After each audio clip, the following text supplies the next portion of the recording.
Okay, our next project is to create a crayon scratchboard and then use our drawings that we did in our sketchbook that are in black and white. You'll choose two drawings from the three black and white, and those two drawings that you choose, you will then recopy them onto your crayon scratchboard.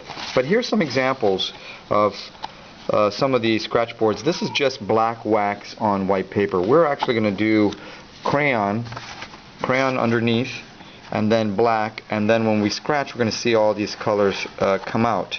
But regardless, it's still the same to just see how these were done and looking at the different kinds of pattern and texture, using a technique where we scratch and remove the top surface to reveal what's underneath. In clay we're going to call this graffito, but when it's on paper like this, it's just basically like scratchboard revealing. So here you can see some examples of the intricacies of the patterning and the textiles and whatchamacallit, and how detailed you can get.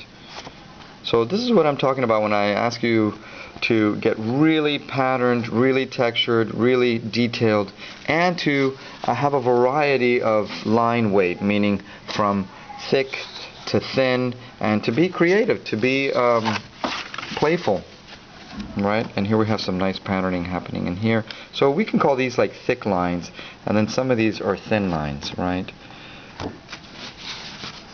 So I understand that maybe you might be a little bit nervous about drawing from your drawing onto here, but really there's nothing to worry about. You just start working copying your previous drawing. So this is actually going to be like a second generation, right? The first generation is you're drawing from a photo or live from the low relief paper sculptures that you made. Then from there I asked you to, in black and white, ink it out and create textures and patterns using some of the sample pattern sheets that I gave you.